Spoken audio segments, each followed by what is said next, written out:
We've got a big remake here. Gyarados is one of the most iconic Pokemon of the first generation, the powerful evolution of the lowly Magikarp, and we originally covered its competitive history on June 2nd, 2017. Gyarados is the atrocious Pokemon, but the real atrocity is how it's been over 8 years since that video. So let's not waste any more time in diving into the competitive history of this Leviathan, as we ask, how great was Gyarados actually? But before we talk about that, let's talk about the Snapdragon 8 Elite Gen 5 and the sponsor of today's video, the Red Magic 11 Pro. Red Magic is back with their best device yet. The Red Magic 11 is a great improvement over the 10 in many ways. I'm literally never bored with this phone because I can enjoy all of my favorite games on max resolution and frame rate. From Pocket TCG, where I get my dopamine hit of 2 free packs a day, to emulated games. As recently I've been playing a lot of Apollo Justice, and it looks great on this phone. And on top of having an even better chipset with the Snapdragon 8 Elite Gen 5, the Red Magic now has an even better battery life with a 7500 mAh battery. This battery lasts 34 hours from just regular daily use, but can even play a game like Genshin Impact at full frame rate for over 7 hours. And of course, the Red Magic 11 Pro sports a 144Hz refresh rate screen, which is just as good as my gaming monitor. The input delay on the games I play are basically non-existent. And the Red Magic 11 will basically never get hot while you're playing because of their really good liquid metal cooling system. I don't even know how I'll get any work done with this phone in my hands. I'm still playing Showdown randomly on it. So if you want the next best gaming phone and also support the channel to help us produce more content, click the link in the description below to learn more about early access for the Red Magic 11 Pro.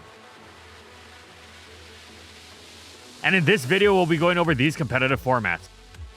In the first 3 generations, the type chart determines whether a move is physical or special. Evolutions and Dragon are special, everything else is physical. And thus, for the first 3 gens, Gyarados' mighty attack stat and its water stab don't go together, while this early on it lacks flying stab as well. As a result, it can't muster particularly impressive offense. It got good special, but nothing amazing, and in conjunction with how incredibly exploitable its famous quadruple weakness to Thunderbolt is, Gyarados has just about nothing to offer in OU, struggling to consistently leave much of a mark and thoroughly difficult to justify in a metagame where Starmie is so dominant. It can function as a mixed attacking gimmick if you're not taking things too seriously, but if you're playing the win, Gyarados disappears off the radar. In RBY UU, however, it's quite good in this mixed attacking role, blizzarding its way through tier staples Venusaur, Tangela, and Dragonite, with a strong Thunderbolt for the plethora of waters that define the tier in Tentacruel, Vaporeon, and Amistar, while its high attack Body Slam and Hyper Beam nicely pressured the low defense of the high special Kadabra and Hypno that would stifle its Blizzbolt combination. What really made Gyarados a strong choice though was that its offenses were supported by such solid bulk and speed, giving it a superb matchup spread against the tier's lower stat totals. Most notably, it was one of the best checks to the massively threatening Dugtrio, while also assisting against Kangaskhan and Persian, especially if it chose to more immediately force the issue against them with its stab Hydro Pump. Gyarados was an excellent Pokemon that unfortunately got knocked down a few pegs recently, with former OU Pokemon Lapras, which had fallen to UU and then got banned to BL, now getting unbanned and returning to the tier. Lapras not only matches up incredibly well against Gyarados while running extremely similar sets alongside further utility like Sing, but it's arguably the best Pokemon in the tier, full stop. Getting checked and outclassed by such a dominant Pokemon is definitely a major blow, but Gyarados is innately such a solid Pokemon that it retains a solid niche. That Earthquake immunity against Dugtrio is a major boon. Ultimately, Gyarados had a pretty solid inaugural generation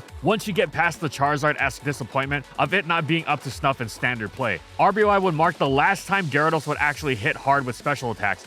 The monolithic special stat that had previously accounted for both dealing and withstanding damage on the special side now split in 2. The good news, Gyarados' base 100 special carried over into its new special defense, meaning it would continue to take such hits nicely. The bad news, its new special attack was a paltry base 60. In the future, special Gyarados would be not more than a meme, but for now, options were limited, and it couldn't afford to say no to the tantalizing coverage it had on the special side. From a later gen perspective, it felt like mockery, as Gen 2 Gyarados gained the waterfall that would eventually become its signature, but at this time, being a water move, it was as much of a special attack as Surf or Hydro Pump. On the bright side, Gen 2 gifted Gyarados actual physical stab in the form of hidden power flying, but this wasn't nearly what it would need to translate this to much of anything as far as OU was concerned. It would have needed Aeroblast for that. In UU though, it was a useful mixed attacker once again. Its ground immunity was now even more valuable for how it allowed Gyarados to hover over spikes, giving it an indirect buff to its offense and how it was able to switch in and barrage barrage the opponent with hits repeatedly without being as worn down. This was key since Gyarados' special attack was not doing it any favors, and it would have to hit a lot if it were to get anywhere. Though unfortunately, it was threatening plenty of super effective hits between Hydro Pump and Thunder, while HP Flying ensured grasses like Blossom wouldn't be able to safely wall it, and neutral targets like Hypno and Ampharos were hit hardest by Double Edge. The ground immunity also made Gyarados a solid check to the dominant grounds Nidoqueen and Piloswine, though it had to watch for the former's Thunder. Gyarados also helped play around the massively dangerous Scyther. Gyarados was actually one of the most consistent offensive Pokemon in the tier. You wouldn't think so, given this was a Gyarados with half its moveset dedicated to its special attack, but it overall just tended to outstat the other Pokemon, since by UU standards, it had good speed and was very bulky, and of course, it was strong, at least physically. While on the special side, it hit super effectively, enough to just barely split the difference. Gyarados was about to elevate its HP Flyings though,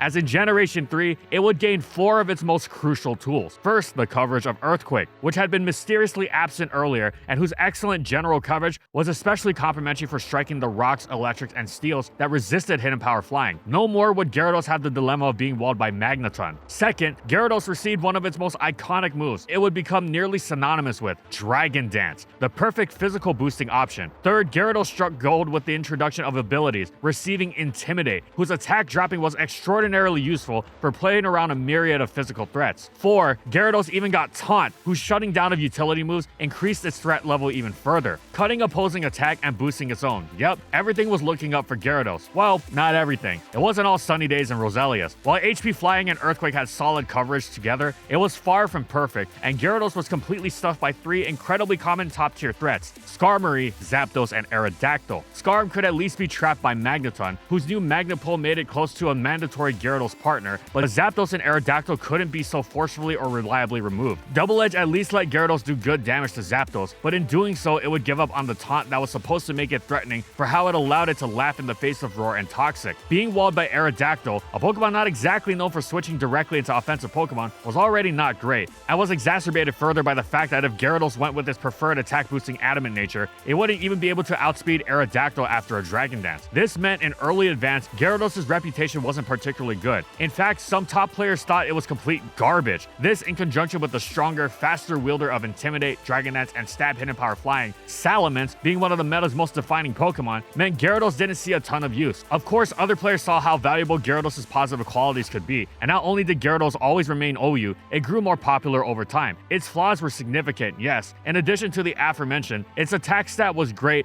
but not staggering when wielding Hidden Power Flying as Stab, an issue the much more powerful Salamence already dealt with. So even if you didn't hardwall Gyarados, you still might be able to deal with it just through shrugging off its potentially underwhelming damage. However, if you were willing to accept and work around its problems, Gyarados could be quite a rewarding, dangerous sleeper pick. Gyarados' main appeal was the fact that it was a Dragon Dancer that wasn't afraid of water types, unlike the tier's more defining Dragon Dancers, Salamence, and Tyranitar. This made it quite difficult to play against for certain teams anchoring on waters to guard against physical offense, and earned Gyarados a spot on many such aggressive squads, most famously the Dragon Dance spam style that used all 3 of Gyarados, Mence, and Tyranitar as Dragon Dancers. Gyarados' defensive qualities went beyond just enabling its own sweeps, and more playing around major threats. With Intimidate and Flying typing, it had a similar Salamence-esque quality that let it check Heracross, while the intimidating Fighting Resist only got more valuable over time with the increase of fighters, most notably Medicham, which eventually rose to OU, as did Charizard, which Gyarados was also an excellent answer to. Gyarados also shared with Mence its crucial status as a boosting sweeper, which would punish a Dugtrio trap, or indeed many choice-banded Earthquakes like Aerodactyls. Speaking of, Gyarados could tweak itself to beat Aerodactyl with a Jolly nature and Hidden Power Rock over its usual flying, which would also hit Zapdos incredibly hard. As a bonus, going Jolly would also allow Gyarados to beat the increasingly popular Jolteon after a boost, while Hidden Power Rock also hit Salamence harder and completely crushed Moltres trying to survive a boosted Double Edge from standard Gyarados and ruin it with Will-O-Wisp. The problem with diving into Gyarados' move pool wasn't that it was shallow, but that it was insufficient to tackle everything it wanted to simultaneously, with the trade-offs being felt particularly hard. For all of HP Rock's benefits, Gyarados was now left without Stab, and thus wound up struggling against a Pokemon like Celebi that it would normally bowl over, as well as getting completely stuffed by Pokemon like Claydol and Gengar. The Jolly nature exacerbating its previous problem with lack of damage didn't help either. Double Edge in the last slot helped in terms of damage against Claydol, as well as waters like Suicune and Swampert, but again, that meant no taunt, which meant suddenly it could be answered by Roar or Toxic. Gyarados also sometimes tried Hidden Power Ghost over Flying on a more standard Adamant set, which had potentially game-breaking benefits of its own. After a boost, it obliterated Gengar and Starmie, which could take a +1 hidden power Flying at high health, while retaining a super effective hit on Celebi and gaining one on Claydol, making it easier to KO at certain ranges and deny the bailout explosion. Beyond attacking moves, Gyarados sometimes toyed with more non-taunt utility options. Thunder Wave was particularly vicious, as it would absolutely ruin Aerodactyl, Gengar, offensive Zapdos, and even Jolteon, as in Gen 3, Volt Absorb didn't yet provide an immunity to T-Wave. T-Wave also let Gyarados generally provide more utility for its team, playing around threats like offensive Calm Mind Jirachi and slowing faster targets down for partners like Metagross. Physically offensive Pokemon were generally slower than their specially offensive counterparts, and this was especially helpful considering Gyarados had such good natural special bulk. Gyarados also liked having T-Wave to spam as an early move, as it wasn't too dangerous before it used Dragon Dance, and being forced to Dragon Dance before it posed a threat made it easier to play around. There were also occasional instances of rest and substitute variants to play around status. Some Gyaradoses even abandoned Dragon Dance altogether, dedicating themselves to utility with Thunder Wave and Taunt, while others went all out with Choice Band, which really helped address the issue of not being immediately threatening. Now it could shatter bulkier Pokemon like Metagross from high health and punish frailer Pokemon like Starmie, who were trying to come in on a Dragon Dance. Even once the surprise was up, Choice Band Gyarados could keep the pressure going with such high instant power. Though hidden power Flying was its standard, just like Salamence, Choice Band Gyarados was also tried in the lead slot, and there it could use hidden power Fighting to one-hit KO even the bulky Tyranitar that survived Earthquake, while also packing a major mid-game smash against Blissey and Snorlax that was stronger than Double Edge and didn't bring recoil to boot. Overall, Gyarados had a flawed but unique and solid presence in Gen 3 OU, but an era was coming to an end because in Generation 4 it would receive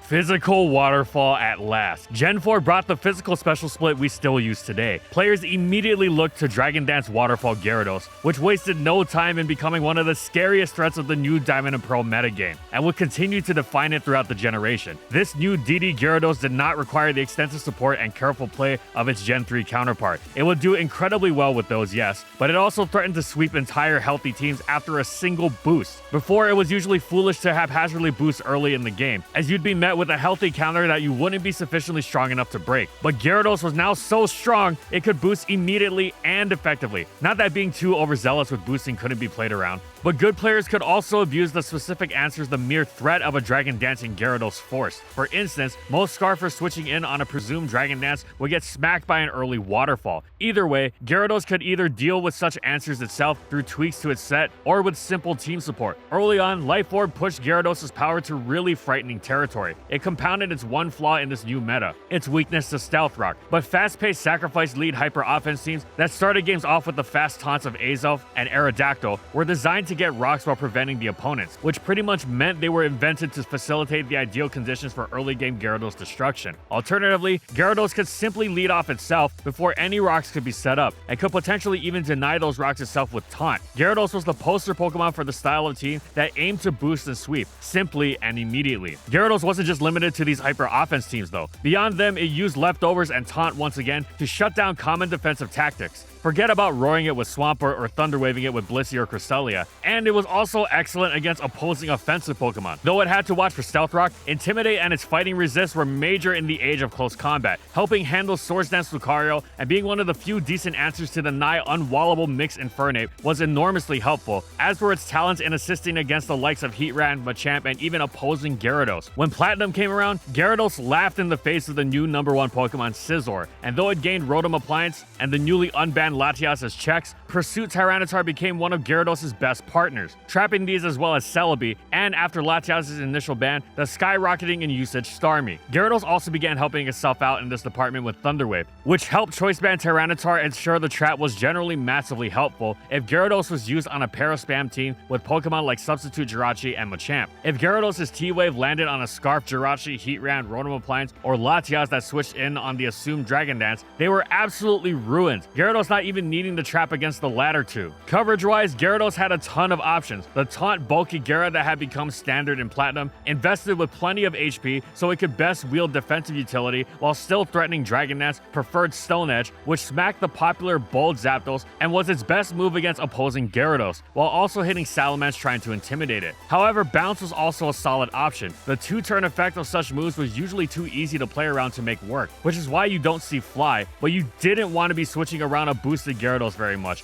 as even if you switch to resist the turn bounce hit, you'd still be staring down a +1/+1 Gyarados with a Pokemon that probably didn't answer it too well, or else it'd have to switch in the first place. Of course, switching to the bounce resist on the turn Gyarados bounced up was an option, but that was risky. You could potentially just hand Gyarados another free Dragon Dance. After the Mence ban, bulky Gyarados continued to see use as it Stone Edge or bounced the Mence, replacing Dragonite even more happily without the Intimidate factor, but Gyarados eventually started dropping Taunt and Bulk in favor of maxed out power and coverage, just like Diamond and Pearl. Earthquake was key in letting it blast through Jirachi more effectively, especially with how popular Wish Calm mindsets had become and how commonly they were used to check Taunt Gyarados. The super effective hits against Metagross and the increasingly popular Empoleon, the latter of which had resisted Taunt Gyarados' 2-move coverage, were key as well. Also resisting the Waterfall Stone Edge duo was another monster taking over the metagame in the wake of the dragons being banned, Breloom, and thus Gyarados' last move usually went to Ice Fang, which was also good for the other newly popular grasses, Shaymin and Venusaur, and threatened the one-hit KO against Scarf Flygon switching in. Bounce was also a solid choice, especially as it was Gyarados' strongest move against Starmie, and in fact, slightly out-damaged Waterfall against neutral targets, but the rise of Protect Shaymin made this less spammable than it would have liked, though still a good choice on the right team. Beyond its coverage, Gyarados also began experimenting with item choice. You could never go wrong with leftovers, but a major development was Wakan Berry. Suddenly, it could survive Scarf Flygon's Thunder Punch, Starmie's Thunderbolt, Suicune's Hidden Power Electric, and at high health, even Thunderbolts from Scarf Rotom Appliance and defensive Zapdos. This really let it bowl over defensive teams, and was major in giving hyper offense consistency, helping establish it as a reliable playstyle. Lumberry also became an option to turn the tables against Jirachi's Body Slam, Clefable's Thunder Waves, and Breloom's Spore. Lum was actually introduced on the set that brought Gyarados back to the lead slot, referred to as French Gyarados lead. Substitute Dragon Dance alongside Lumberry allowed Gyarados to beat Machamp and Sleep Powder Roserade in the lead slot, and generally deal a ton of damage early in the game, with substitute guarding from Scarfed Revenge kills. Also occasionally used as a lead, though equally well suited to the mid game, was a non-Dragon Dance Gyarados set, Choice Band,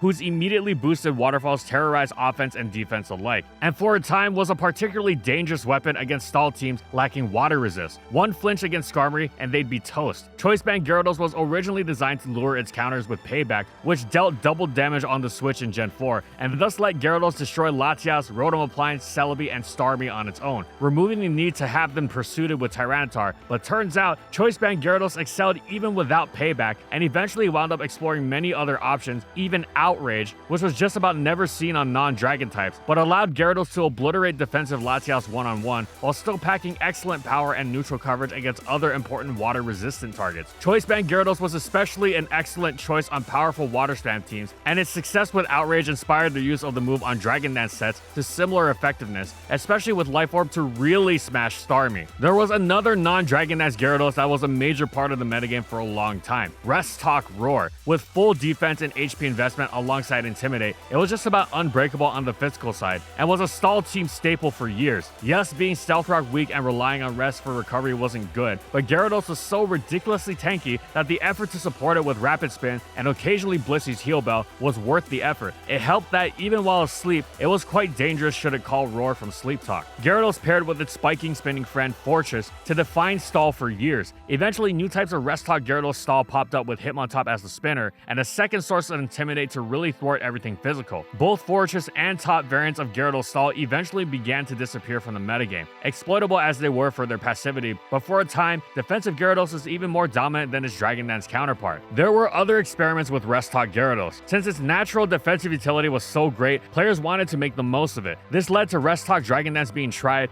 and though limited, it could potentially ruin many balance teams. Rest Talk T-Wave also grew in popularity as Paralysis took over the meta. Some even tried Scarf sets with Thunder Wave. Eventually, Gyarados became controversial over the fact that even many teams with a solid Dragon Dance Gyarados check were simply one boosted waterfall flinch away from collapsing. A 20% rate isn't a lot, but if people are constantly going for the flinch, then it's going to happen quite a bit, and that's exactly what happened. Players began actively fishing for waterfall flinches a lot more, which wasn't reliable and often wasn't even the right move, but wound up working anyway because of the decent odds. This resulted in many games being robbed, including competitive Pokemon's most famous Rage Quit ever, in which a high-profile high-profile tournament match saw a variant on the French League Gyarados setup early in the game, flinched a Jirachi for poetic irony, and proceeded to sweep without ever switching out, prompting the player who got flinched to lose his mind and write an iconic copypasta about how unfortunate doesn't begin to describe his series. Gen 4 Gyarados has become a signifier of such evil over this game and subsequent years, which saw its flinch potential take to ludicrous extreme that led some players to dub it broken. When the set in question was Substitute, Thunderwave, Dragon Dance, and Waterfall, aka the entire strategy is to muscle through bulky, healthy answers through sheer odds alone, and it actually works fairly consistently in running away with games, well, it's tough to argue with. Just look at why Gyarados uses Waterfall over Aquatail. Sure, Aquatail has imperfect 90% accuracy, but it's also 10 BP stronger than Waterfall, but it also doesn't have that flinch rate. Flinch fishing aside, Gyarados has been one of Gen 4's best since day one, and it didn't exactly slow down with the next generation.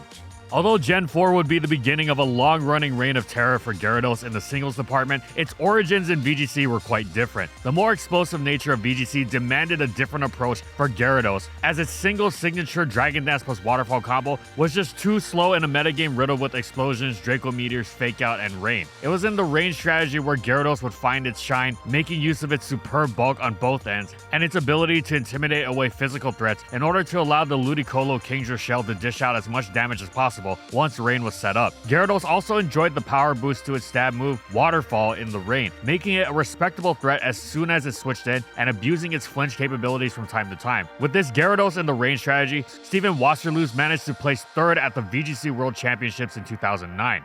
Even though it gained the perfect counter in the form of Ferrothorn, it was no different from having to work around Gyarados' issues in Gen 3. If anything, you'd be more encouraged to do so here, because A, Ferrothorn was relied on to answer a lot and could thus be overwhelmed, and B, Gyarados was really scary now that it could operate under Polytoad's permanent rain, no sand digging into it, and its mighty waterfalls really thrashed everything. It even had greater defensive value in how it checked just about every variant of the terrifying Volcarona, and the rain teams it was used on had reliable rapid spin to assuage its Stealth Rock weakness in the famously immortal Rain Dish Tentacruel. One might think the new Rotom Wash, which was now Electric Water and thus resisted Waterfall, could give Gyarados more trouble as well, but Gyarados quickly adapted by making its standard set the Substitute Dragon Dance variant. Its sub as Rotom came in, then Dragon Dance, and since Rotom Wash's electric move was Volt Switch, it'd be forced to switch out, and Gyarados would be boosted and threatening. Plus, it wouldn't be long before Gyarados could muscle through Rotom's resist through the sheer combined power of the Dragon Dance boost under Rain. Substitute Gyarados also excelled at blocking the multitude of Scalds flying around OU, allowing it to set up against staples like Jellicent, Gastrodon, and Slowbro,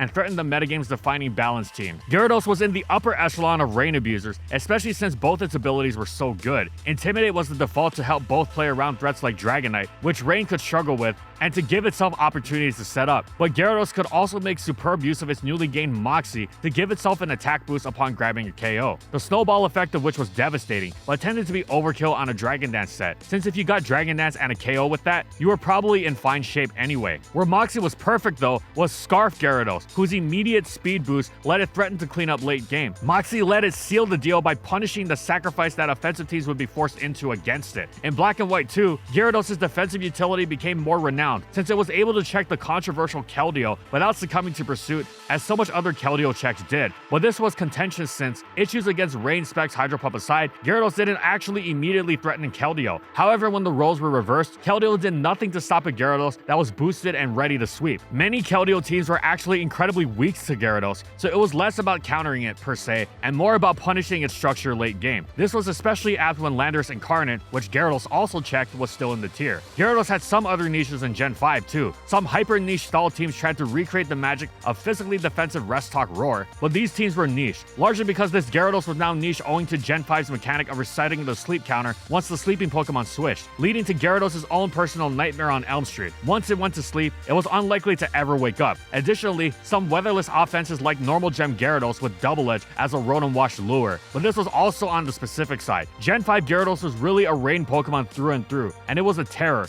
Gyarados' debut in Gen 5 VGC saw it reprise its role as a strong, reliable, bulky Pokemon that could aid the team in different ways. Gyarados obtained its first placing in the hands of Tony Chiang, aka Chinese Dude, at the 2012 Canadian Nationals. Tony used a team composed of Latias, Hitmontop, Heatran, Rotom Wash, Hydreigon, and Gyarados. Gyarados became the team's backbone using a set of Thunderwave, Protect, Stone Edge, and Aquatail, spreading paralysis around unsuspecting opponents along with Rotom Wash, while cycling intimidates with its partner Hitmontop in order to slow down and weaken opposition. This bulky strategy let Tony's team sweep with its suite of powerful special attackers in the form of Latias, Hydreigon, and Heatran once Gyarados did its job. This same bulky Thunderwave Gyarados would make its return in the hands of Luke S for his US Nationals top 8 placement. Luke's Gyarados, however, opted to drop Protect for the move Taunt, letting it handle other popular defensive strategies at the time and negating setup moves like Trick Room or Rain Dance. This, coupled with Luke's Prankster Sableye, which tricked opponents a lagging tail, provided a backbone of speed control to the bulky offense shell that let Tyranitar, Landorus Incarnate, Zapdos, and Ferrothorn pop off without worry of counterplay. Gyarados' final placement for the 2012 season came in the form of Huey Haw's 10th place at Worlds. Huey's take on Gyarados was entirely different from any other Gyarados sets that had been previously used in VGC, and was way more reminiscent of the Gyarados sets of old in Generation 1. Huey utilized a hail strategy centered around Abomasnow, Rotom Frost, Gastrodon, Scizor, Rhyperior, and Gyarados. The Gyarados Huey brought to Worlds used special moves exclusively. Its move pool utilized a combination of 100% accuracy Blizzards, Fire Blast, Thunder, and Surf, and was intended to catch opponents off guard. This strategy was especially excellent before Team Sheets were a thing, as it was able to nab surprise KOs on Metagross, Heatran, Volcarona, and Terrakion that were used to playing around its more popular set. This surprising take on Gyarados marked the end of its run in VGC 2012. The VGC 2013 format started off in a promising way for Gyarados, with BearsFan92 winning the Philadelphia Regional, utilizing a new spin on an old classic. Bulky Thunderwave Gyarados returned with a moveset of Protect, Waterfall, Thunderwave, and Roar. BearsFan92 utilized Roar as a way to deal with Trick Room and substitute users alike, while letting Gyarados serve as a form of speed control and intimidate cycling that supported a team of Heatran, Hitmontop, Latios, Scizor, and Tyranitar. The hype around Gyarados wouldn't last long though, as it quickly fell out of favor in the face of a metagame dominated by the Genies and their ability to spread paralysis much more effectively, or ignore it in the case of Landorus Therian, who was also a superior Intimidate user. Gyarados managed to place 16th twice at the German and Italian Nationals that year in the hands of Arash Omadi, who would later go on to win Worlds that same year without Gyarados, another 16th place by Huey Buisen at the UK Nationals, and a 3rd place by Dimitri Compreros at the US Nationals. Dimitri and Arash used the exact same team of Gyarados, Tyranitar, Amoonguss, Bisharp, Cresselia, and Garchomp, which combined the power behind the Sandstorm duel and Levitate Earthquake strategy with strong support Pokemon like Cresselia, Amoonguss, and Gyarados that placed problematic matchups for the team excellently. The team also used Bisharp as a deterrent against other Intimidators in order to ease the sweep for Garchomp and Tyranitar. Huey opted for a similar variation of the team, but opted to use Scizor, Excadrill, and Latios instead of Garchomp, Cresselia, and Bisharp to have a more immediate offensive presence on the field. Permanent Rain would go away in Gen 6, but a new form of Gyarados was brewing. Because Gyarados didn't just get a Mega Evolution, it got a great Mega Evolution with a huge boost to its attack and both defenses. It immediately joined Tyranitar and Charizard X in the trio of Mega Dragon Dancers ripping through OU. What was especially great about Mega Gyarados was that its base form's flying type was replaced with Dark, which made checking it a potentially dangerous guessing game if it held off Mega Evolving. You wouldn't want to toss a fighting move at a Gyarados that didn't Mega Evolve, but if it did, then that fighting move was your only shot. Not having a safe move to target both Gyarados with and giving up a game-losing second Dragon Dance if you got it wrong further complicated the already difficult task of dealing with the Pokemon that brutalized much of the tier through power and had its huge bulk to stifle many revenge-killing attempts. Mega Gyarados was also frightening in a way Mega Tyranitar and Charizard couldn't match thanks to its Mold Breaker ability, which meant it poetically ignored Unaware and blasted through Clefable and Quagsire with its boosts intact. This made Mega Gyarados an excellent stall breaker, and to make matters even better, Mold Breaker allowed it to Ice Fang Mega Venusaur, bypassing Thick Fat. Breaking Stall became a highly in-demand quality as the playstyle rose in prominence, and the best part was that Mega Gyarados pulled this off with the same set it used to trash so many offense teams, and that was just an XY. And Oraz, it finally received Crunch, and that's where it got really scary.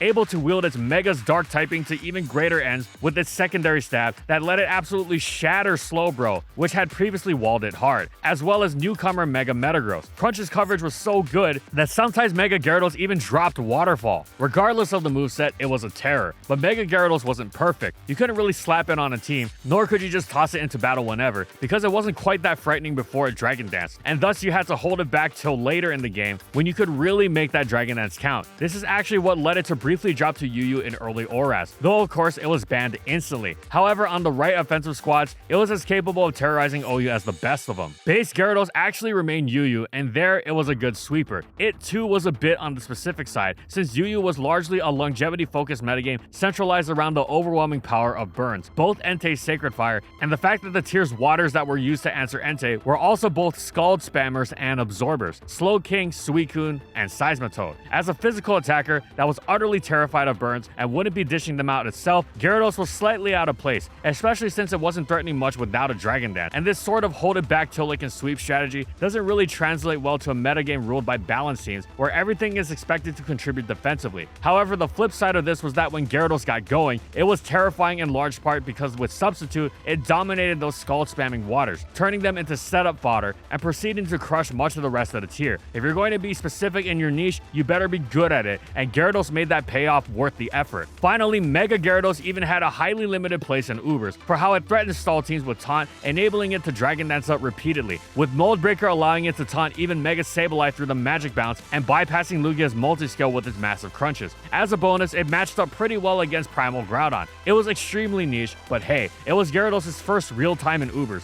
With Pokemon X and Y came Mega Gyarados, and with Mega Gyarados, players can now feel the same existential dread that in-world denizens felt when neighboring the Lake of Rage. Gyarados was now a truly demonic offensive threat that included a built-in mind game when dealing with it. Would the Gyarados become a dark type, or would it keep its flying type? Guessing wrong often meant game over. This very mind game allowed Gyarados to have competitive success in the VGC 2014 environment in both its Mega form and its regular one. Regular Gyarados managed to place twice with the 12th place at the German Nationals and an 8th place at the UK Nationals in the hands of Barris Akos. Barris used a team that leveraged the strength of Mega Kangaskhan backed by a pre-nerf Gale-Wing Talonflame, Aerodactyl, Amoonguss, Gardevoir, and Gyarados. 4 Pokemon in the team could potentially Mega Evolve, which added an extra layer of uncertainty for Akos' opponents. Regular Gyarados would then place once more with the 2nd and 3rd place being piloted by Adib Alam and Logan Castro respectively. The reason the fake Mega Gambit worked so well that year was precisely because of how utterly terrifying Mega Gyarados was, and it was certainly not short of placings. Namaja Sandik got a 3rd place finish at the German Nationals in 2014, utilizing a team centered entirely around the strength of Mega Gyarados. Raichu and Vivillon redirected any harm sent at Gyarados, while Meowstic and Bisharp spread status and discouraged Intimidate switch-ins with their mere presence, all while Aerodactyl Rock Slide moved before almost everything in the meta and fished for flinches to get Mega Gyarados that valuable Dragon Dance that would end the game. Ben Kiriko then landed an impressive pair of 16th and 8th place finishes at the UK and Italian Nationals. Ben's team once again supported Mega Gyarados with redirection in the form of Lightning Rod Manectric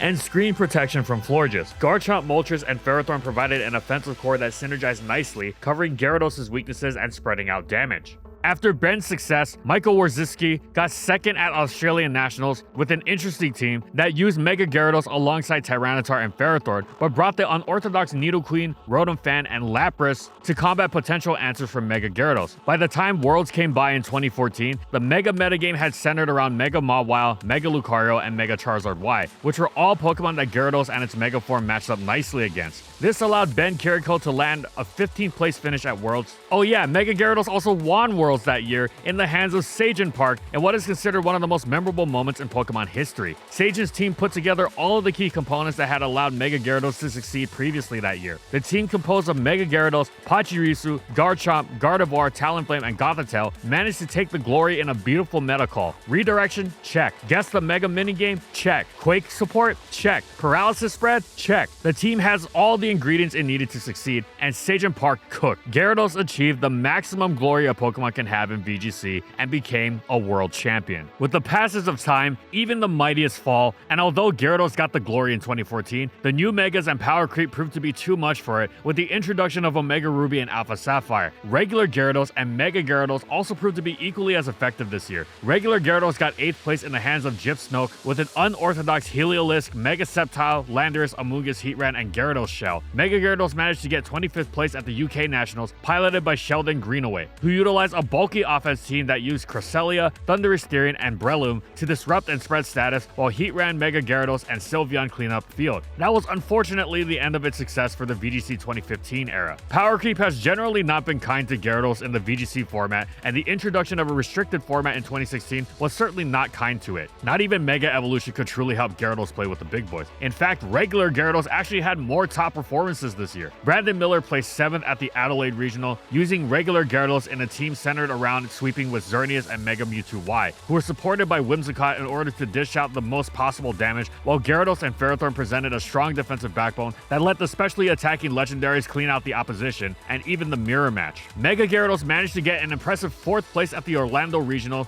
in the hands of Ashton Cox, utilizing the Kangaskhan Gyarados Gardevoir Mega mix-up of years prior, along with both Primal Groudon and Kyogre, and a spicy Crobat to deal with the Xerneas matchup. Ashton Cox truly cooked, giving Mega Gyarados its highest and only placement that year. Speaking of cooking, the ever-brilliant Jamie Boyd brought regular Gyarados to Worlds 2016 and landed an incredible 13th place finish. Jamie's team of Mega Rayquaza, Xerneas, Scrafty, Arcanine, Gyarados, and Whimsicott aimed to support both legendary Pokemon with a triple Intimidate backbone while using incredible tech choices to deal with problematic matchups. One of these moves was Icy Wind, which was present in both Gyarados and Mega Rayquaza's move pool in order to win the Speed Wars. Speaking of speed, Jamie's Gyarados also carried Thunder Wave and Roar in order to maim the opposition and get rid of potential Trick Room users. Although Gyarados' presence was limited in this format, it was quite definitely memorable because of the ingenuity of the players who dared to challenge the norm.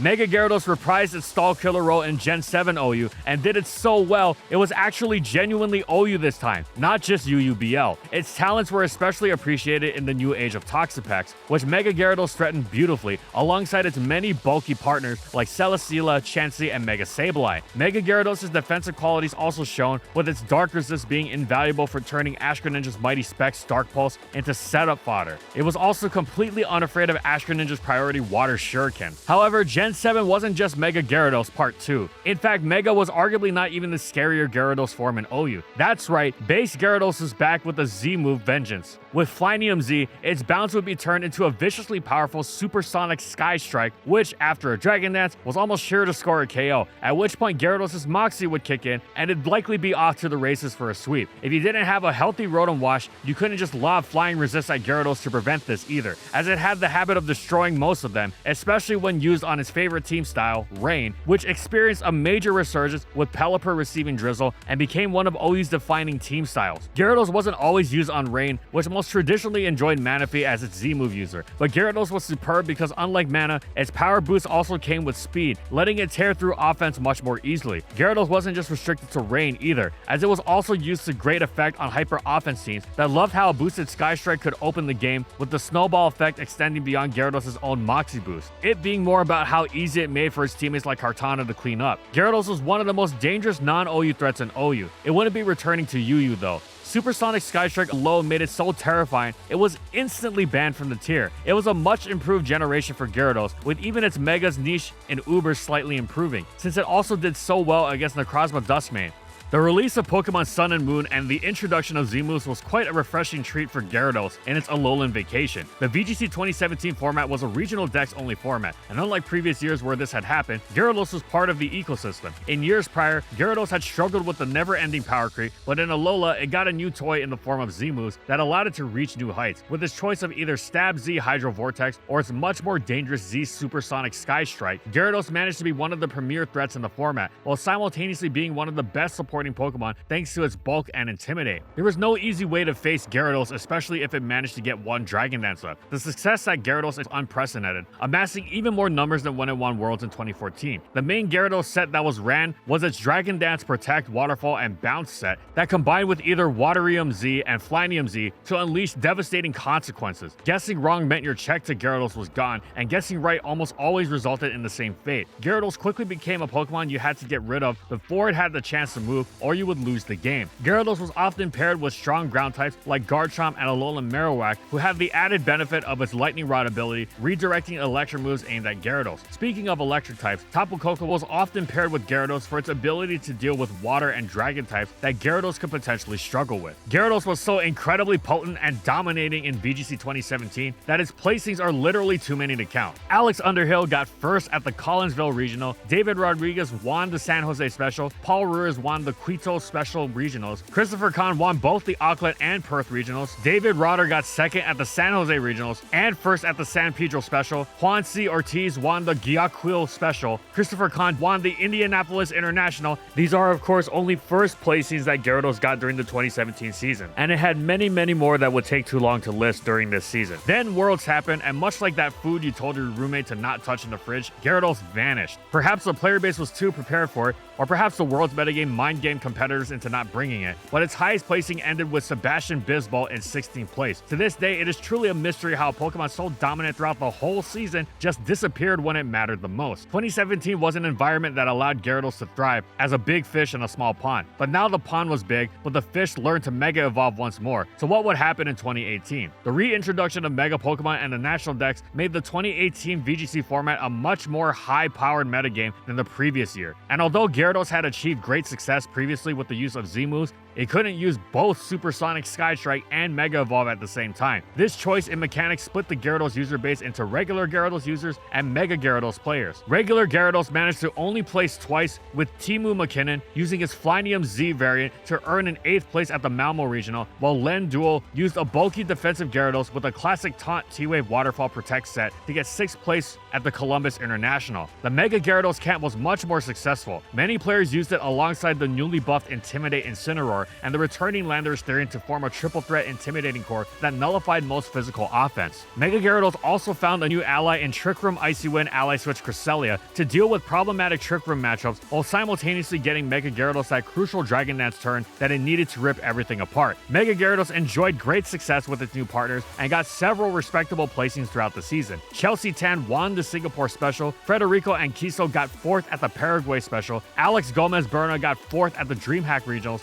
Anil Francesco earned the 5th place at the Costa Rica Regionals, Isaac Lam placed 3rd at the Sydney International, Eric Rios placed 5th at the Malmo Regional, Fabian Medina earned the 7th place at the Chile Regional, Steven Navarro got 3rd at the El Salvador Special, while Enrique Gonzalez got 2nd and 4th at the El Salvador and Guatemala Specials respectively. Finally, Ziyu Jiang got 6th at the Melbourne Regionals. Once again, Gyarados, both Mega and Vanilla, disappeared from the Worlds Tournament. This time, however, there was an explanation. Landorus Therian and Incineroar were so incredibly dominant and popular at Worlds that your choice of Mega Evolution had to be able to deal with heavy Intimidate cycling. Thus, players decided to focus on proficient special attackers like Mega Salamence, Mega Charizard Y, and Mega Gengar, or physical adapters like Mega Metagross that just flat out ignored Intimidation. Mega Gyarados wasn't just the best choice for a Mega slot on the team, nor the best choice for an Intimidator, and the abundant presence of Gastrodon, Tapu Fini, and Politoed meant it was also not the bulky water choice. A good year, but Gyarados wasn't amongst the best, it was merely solid in 2018 VGC. 2019 was a combination of everything that had previously stopped Gyarados, power creep, and a restricted format. Gyarados was nowhere to be seen for VGC 2019, and it only managed to get 2 placings, a 46th and 59th place by Aaron Perez and Cameron Kissick respectively. This year by far was Gyarados' worst performance in VGC history. Pretty much everything obliterated Gyarados and its Mega, and it just couldn't hang in a metagame infested with Xerneas, Primals, Mega Ray, Tapus, and other Megas. Mega Gyarados would leave in Gen 8, as would its Z move power, but the Gyarados train kept right on rolling right from the beginning because of Dynamax, which was quickly banned from OU, largely citing Gyarados as one of its most problematic abusers. A Dragon Dance boosted Dynamax Gyarados was ridiculously frightening, and Max Move's brutal effects continued even after the D-Max had worn off. Waterfall turned into Max Geyser, which kicked up rain, Bounce turned into Max Airstream, which boosted speed, and even its newly gained Power Whip turned Max Overgrowth activated grassy terrain. Even after the D-Max ban, it was clear that this was an incredibly new Gyarados. Said Power Whip was incredible coverage, letting it absolutely obliterate its nemesis Rotom Wash, and generally thrash opposing waters. Additionally, Gyarados could now bypass its other nemesis, Stealth Rock, with the newly added heavy-duty boots. Any Gen 4 player will tell you how ridiculously difficult Gyarados is to deal with if you don't get Rocks Up before it comes in. And now it doesn't matter if you have Rocks Up. Gyarados starting at 100%. Gyarados wound up returning to UU, but it was banned from the tier again, with no assistance from Z moves. Power Whip's coverage exacerbated the excellent quality that Gyarados had already long since had, which was to pick and choose his moveset to overcome any check. And this was of course especially troublesome when you couldn't even play around it with rocks.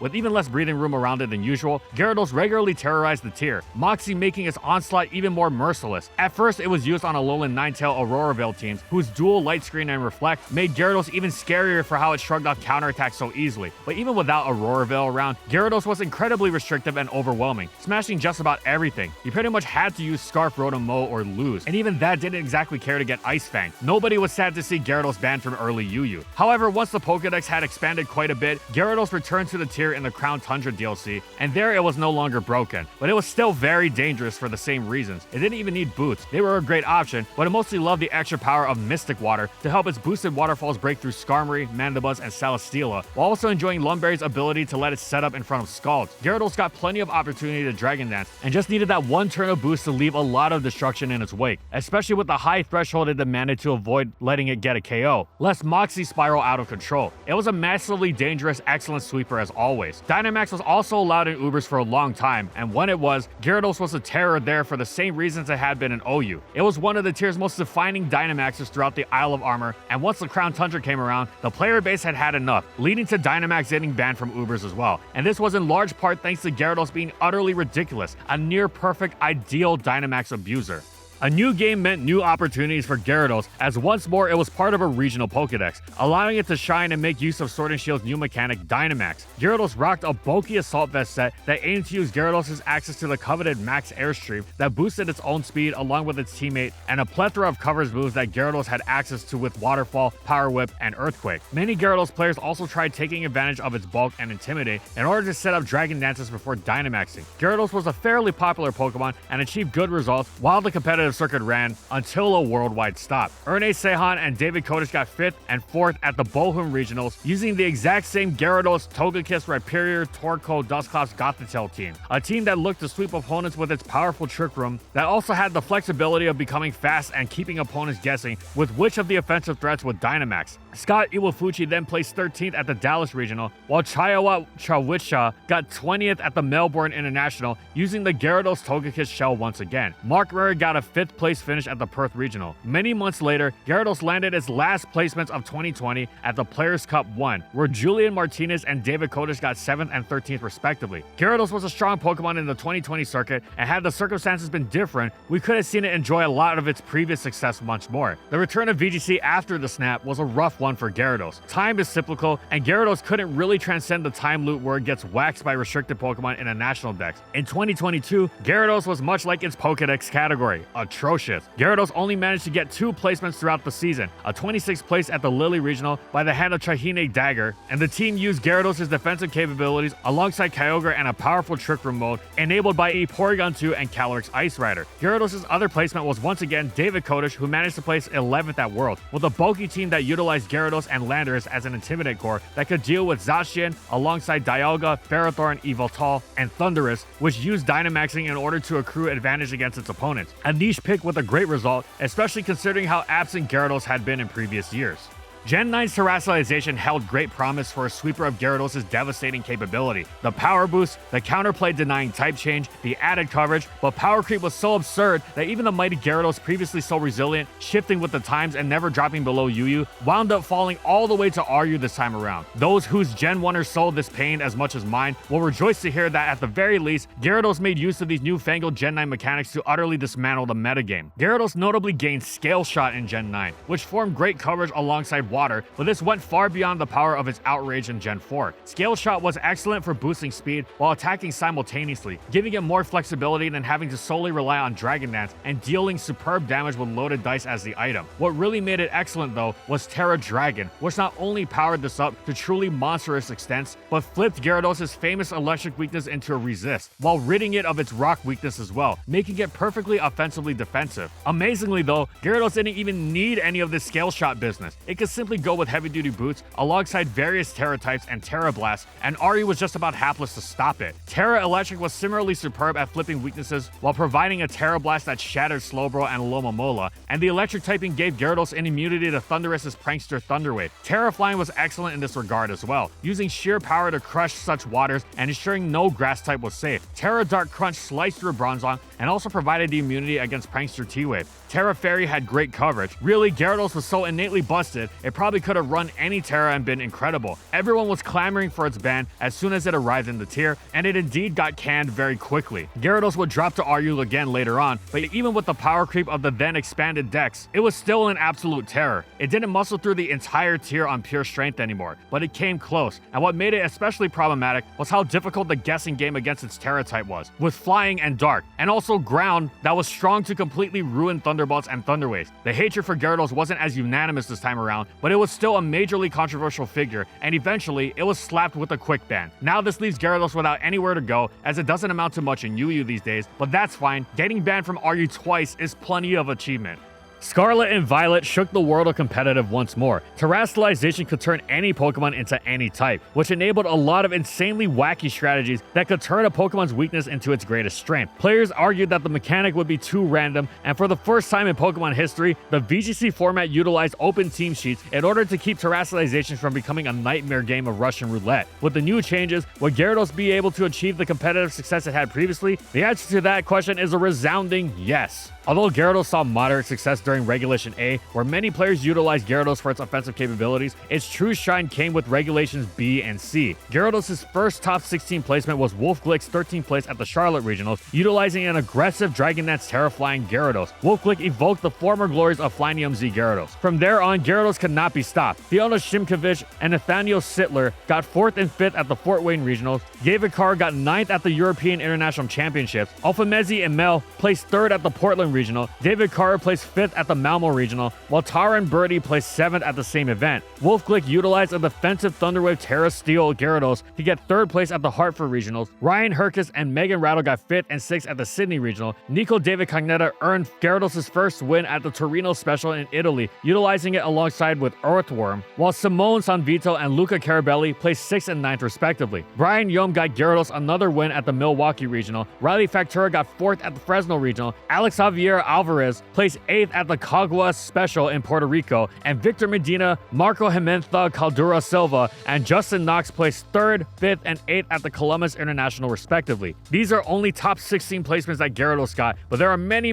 more in Regulation C, as it was a blessing for Gyarados. The reason behind the success is the critical role that Gyarados played. Much like how the Chalk strategy dominated in 2015, Regulation C was ran by a team of Gyarados, Fluttermane, Amoonguss, Chi-Yu, Iron Hands, and Ting Lu. The team's offensive-defensive shells complemented each other beautifully and allowed players to handle every threat in the metagame. The team was everywhere and was really hard to break through. When Worlds came through though, an unprecedented rule change happened that allowed a number of Pokemon home-exclusive Pokemon in the format. Among these were many threats like the Genies, Zapdos, Cresselia, Hisuian forms, Urshifu, Galarian starters, and many other powerful Pokemon that Gyarados was not fond of facing. Gyarados was one of the favorites to win Worlds had Regulation C continued, but Regulation D destroyed its dreams. It did, however, get one notable placing at Worlds, with Marco Jimenza Caludura Silva getting 11th place, utilizing a very similar team to the one that brought Gyarados success previously, but utilizing Roaring Moon instead of Ting Lu. After Worlds, Gyarados managed to snag a couple of placements with Matteo Bellini's 4th place at the Barcelona Special and Victor Vieira's 2nd place at the Curitiba Regional in Brazil. Gyarados was the right Pokemon at the right time for much of VGC 2023, but time goes by fast and so faded its glory for the latter part of the year. 2024 VGC continued the trend of several regulations happening throughout the year, and Gyarados continued to struggle, with more elements that were added to the mix. Luca Paz managed to land an 11th place finish at the Portland Regionals that utilized an aggressive team composed of Gyarados, Entei, Fluttermane, Raging Bolt, Chin Pao, and Rillaboom. The team utilized Chin Pao's ability alongside priority and strong physical attackers like Gyarados, Entei, and Rillaboom, and strong special powerhouses like Fluttermane and Raging Bolt in order to break through any team's defenses. After that placing in January, Gyarados struggled to find its spot in the metagame and couldn't place anywhere near the top 16 of an event until Perth Regional in December, where Gunter Prabolo got a 5th place in Regulation H. Why did Gyarados do so terribly in 2024? Most of the year was played under Regulation G, a format that allowed restricted Pokemon once again, and this year it was worse than all the previous years for the atrocious Pokemon because Miraidon was one of those restricted Pokemon. Gyarados simply couldn't keep up with such a powerful Pokemon, and it was pretty much erased from the map as Miraidon dominated the metagame. As of the time of writing for this video, Gyarados has had its worst year competitively in VGC 2025. Gyarados has not been able to place within the top 16 of any event and has only had one placing, with Eric Holmstrom placing 138th at Atlanta Regional. Although the present looks bleak for Gyarados, the future of competitive VGC for Gyarados is promising, with the return of Mega Evolution and Legends ZA and Pokemon champions lurking in the horizon. And with that, anything can happen to our favorite carp turned dragon. It has climbed hurdles before, and it can definitely get past the waterfall of failure it's been swimming through.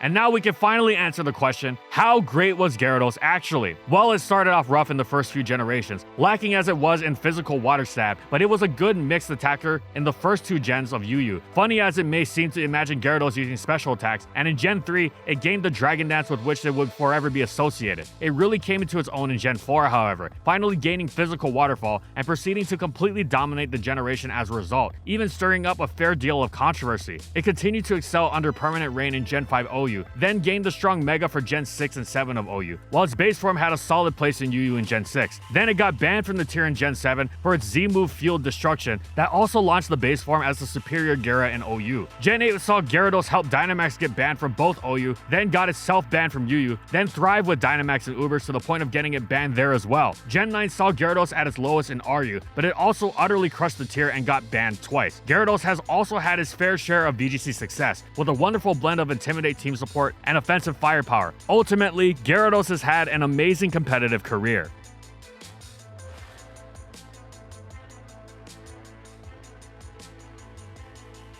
And thank you so much to our Platinum patrons. Thank you to Amphozenus, Alex Sable, Anthony Belval Renault, Daniel Isbeast, Corman, Eric Dissing, Funky, Glitcherton, Howl, Jack G, King Yabber, Nightfall, Megamon VGC, Mojo Gameslayer, Nurse Jake, One Penguin to Rule, Pretzel SP, Sojiro Sakura, Spavoon, Gylaria, Sorazen Croxon, Shiwei Miji, Stoneface Colin, Kiboflu, Wardine for their major support of our videos.